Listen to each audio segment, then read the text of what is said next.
Oh man, do we got a doozy for you guys here, a long one, but trust me, hang with me the entire way through and you're going to get something out of this. Hey everybody, I'm Craig. Welcome to the Side Scrollers podcast channel. If you are a normal man who have found common sense, guess what? Hit that subscribe button and join the nearly 105,000 normal men here who love common sense in the video game and entertainment space. Okay, let's talk about this. There's this clip going around from our buddy, Colin Moriarty, who has a great brand for themselves called Last Stand Media. And he works with a lot of great people to do podcasts on a day-to-day basis and create a lot of stuff. They talk about video games. He's a big Sony guy. He was previously part of Kind of Funny, split off after a kind of a messy divorce, if you will. He made a joke that the Kind of Funny folks thought was really upsetting. And he spun off and started Last Stand Media, and he's been kicking ass for the past several years. Now, every once in a while, a clip of the podcast will be passed around online, and it really spurs conversation. This time, Colin is talking about the culture war, and I wanted to get your thoughts on his thoughts, and as well as a rebuttal from Endymion, who we've featured a lot of his videos on our channel as well. So make sure you guys hear all sides of this before you head down to the comments and let me know your thoughts on it, but I do want to hear your thoughts on this. And we'll start right here with this post from Colin. It says, the video game culture war continues to be largely occupied by people who aren't frankly intellectually equipped for, well, seemingly anything at all. They should leave the finer complexities to people with high IQs, with IQs higher than room temperature. It's embarrassing at this point. So let's go and watch this and see what's going on. Obviously, we deal with a lot of the culture aspect of video games here. I contrary to what people feel like, I actually don't feel like we are like Side Scrollers is a part of the culture war. I feel like we talk about a lot of the cultural issues, but I don't feel like we're not. I don't know. It doesn't make sense for me. Like I love video games too much to want to see it divided, right? But with that said, I understand the cultural impact of video games, which is why I feel like it's important to look at the stupidity and insanity inside the video game space and laugh at it, because that's literally what we do on this show on a day-to-day basis. So we laugh at stupidity, but I do love a good conversation. So let's take it out here. So let's see what Colin has to say. It's about 7.5 minutes, but we're going to get to probably about 5 minutes because the last 2:30 is really kind of pointless. So, or not really pointless, but not necessary for you to get the point. So let's go check this out. Colin, let's start with you. Who needs sorting? I think again the culture warriors need sorting. You know, I've seen what's been going on with my new friend Abu Bakr Salim. Now he's talking about this is the game that was panned for being involved with Sweet Baby Inc. It was a 2D platform. We talked about this on the channel a couple days ago, where there's been an ongoing discussion over the last little bit where people have talked about his game and why it wasn't a success by any stretches, and he had to let go of his entire games division of his company because of the lack of success here. And some people will say, will scream racism. Some people will scream it was Sweet Baby Inc. I think that Sweet Baby Inc.'s involvement in the company had a big part of why it is, because, you know, I said in the video, I think this is a game that I think actually had a chance to could have been successful if it didn't have that label associated with it as somebody who was associated with Sweet Baby Inc. So anyways, he's talking about his conversation back and forth with the founder of that company. And who's the writer of and creator of Kenzera, Tales of Kenzera Zhao. And I continue to believe that I'm going to speed him up just a little bit because he does have a tendency to kind of linger with his words. There are lots of valuable conversations to be had about social issues in games, about representation, about whatever.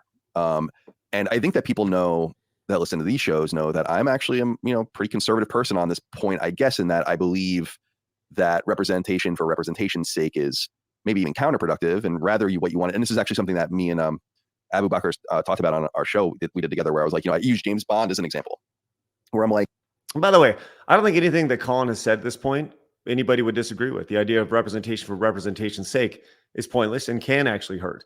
If you want to have something that's representative or have somebody from an underrepresented group, fine. Just make a great story out of it. That's all. Like, we don't need a black James Bond or a Hispanic James Bond. We need a black character that's a new character. that's black, Mhm. you know, and that's great. And he could be totally coded in quotes as James Bond, but we don't need to go that far with representation. But I also had him on the show, as people might recall, because I felt like his particular game was being sucked into this vortex of social issues and contextless arguments that weren't rooted in what the game was. And I thought it was a pretty extraordinary game, actually, from a lot of perspectives, and was a lot of fun, and was not quote unquote woke in by any stretch of the imagination. It's about loss, and it's about, there's no white people in the game. It's just all black people. That's not woke. And I think that a lot of this is what I said on the show to him, and this is what I'll say again, is like, a lot of the stuff that is being argued about comes off as racist. And that's different than what people are saying. In other words, there's a whole argument in corners of the industry, which I think are reasonable, about why are we forcing this in, or why are we changing the gender or race of this existing character and all that kind of stuff. And I think those are valuable conversations to have. And I think a lot of that is unfairly maligned as being like, they hate women and they hate this and stuff. And I'm like, that's totally counterproductive too, and is worthy of ridicule as well. Right. And I'm glad that Colin's bringing that up, right? The idea that some of the, like, there are people who are bad actors on literally all sides of this. People who go in and they're going to say stupid things. And it's, you know, it's the normal man, really, that once again, our audience is cliche, but that is who we speak to, right? It's not the 10% here. It's not the 10% here. It's the 80% in the middle, or the 5% here, 5%. It's the 90% in the middle, right? That's kind of who we're talking to here. And that's, you know, disregard the bad actors on both sides. The people that love Princess Leia hate Star Wars with movies with women in them. You know, like the people that love Lando hate black people in Star Wars. Like none of that. I'm not saying any of that washes either. And that stuff should be ridiculed, right? The people that love Alien and Terminator and all get out of here, you know? So there's like a reactionary nature to both of these arguments, or both of these sides, that I think are counterproductive. But with that said, there's no doubt that the conversation around, like, do we need to wedge in every race? Do people need to feel represented in everything they experience? All of that has been conflated in many corners with, there's black people in this. And now we're going to make like a big deal about it. I saw this with Subnautica, the sequel to Subnautica or whatever, where it's like, they get like a black guy and an Asian woman or something are the characters, the playable characters. And people are like, look, it's woke. And I'm like, well, what's woke about that?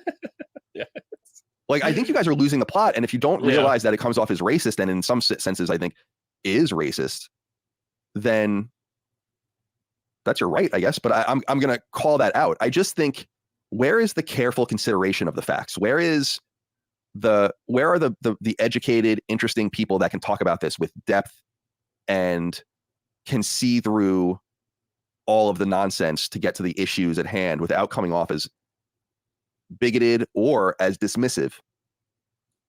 Here's one of the issues with Colin's statement here, is that you can talk about this stuff with nuance as much as you want, but you will still be labeled as racist or bigoted with as much nuance as you can as could potentially be said. But the reality is that you're still going to be labeled.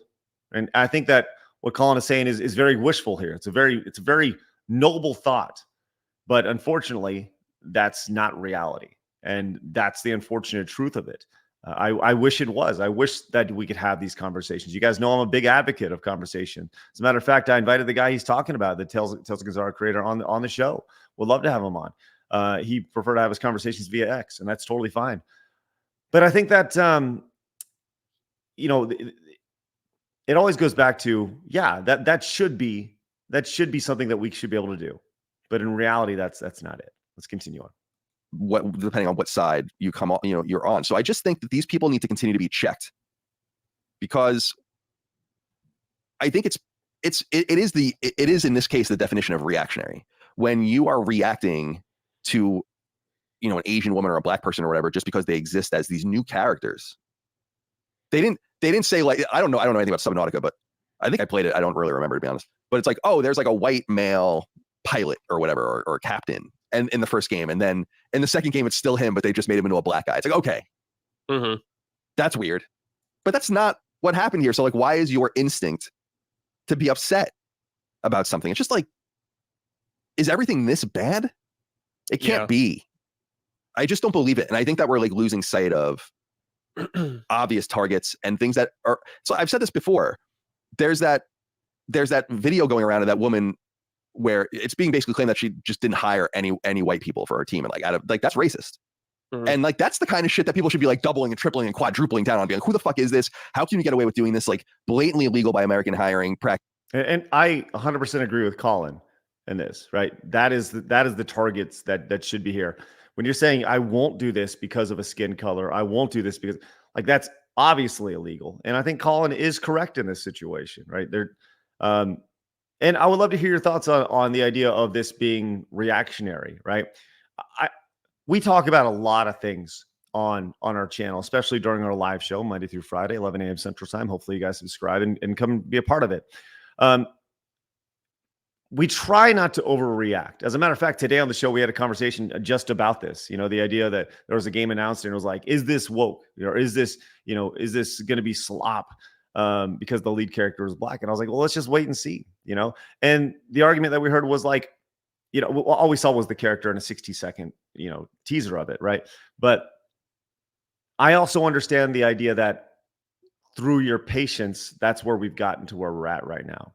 And the idea that it's okay to be reactionary because that's, it's like a dog, right? Who's been hit by its master over and over again, just beaten up, right? Constantly into submission, to where the next time you see the master or the owner and they come to pet them, you're still like, oh, the dog's, you know what I mean? Or it's an abusive relationship. And that's kind of how customers feel about their experience with video games right now. Practices and laws, also unethical, also bigoted. It's like, yeah, destroy that shit if that's true, right? And get to the bottom of that story. But like, what are we doing? Right. And it's just so disappointing because there's just no depth. And people are just, there's just so many. I don't like that. I think the term grifting is being way overused. And I don't think people even know what it means at this point, to be honest. And I don't even think it's that.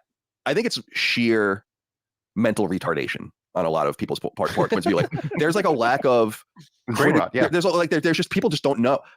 I came across this video about me the other day. Okay. And he goes on to give a personal thought about a video that he had.